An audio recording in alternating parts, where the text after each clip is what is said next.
So let's hit those myths. What was that Yep. first myth that you made about the budget? I believe was the first one, Matt. Yeah. So let's talk about that, Greg, because it's, we talked about the mailing thing, and of course, you guys do, and have experimented over the years with a lot of mailings. But you started out just door knocking. Your dad started out door knocking. So why don't you share? Let's start with kind of your dad's story back in the day and how you learned it from him, the Grandmaster.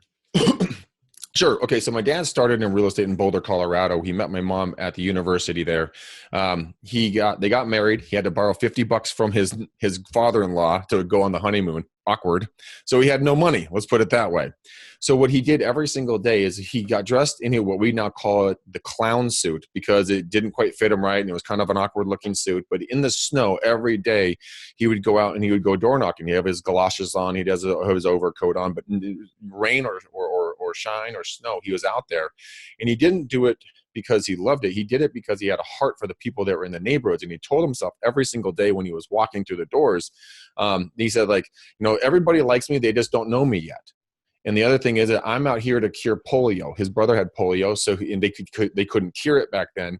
And so he's like, I have the cure for polio. Or it could be the cure for AIDS, the cure for cancer, the cure for whatever ails someone you love. You have that cure, because when you go out there with a servant-minded attitude and you want to give to someone before you receive anything in return, it is the most powerful thing you can ever do. It's the law of reciprocity.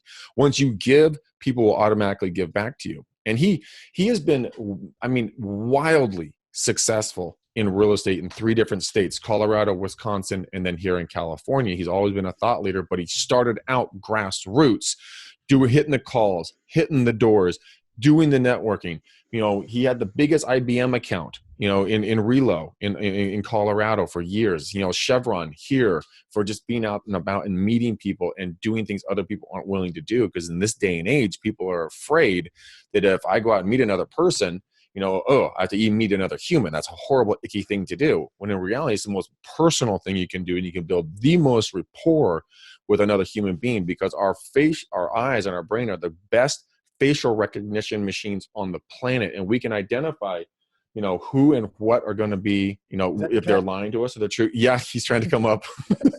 That's why I my guard off like this. So you might get cat sightings today. We don't know. But that's how he started. And there's pictures of him in the newspaper with 2 phones leaning back on the desks, answering calls, doing calls.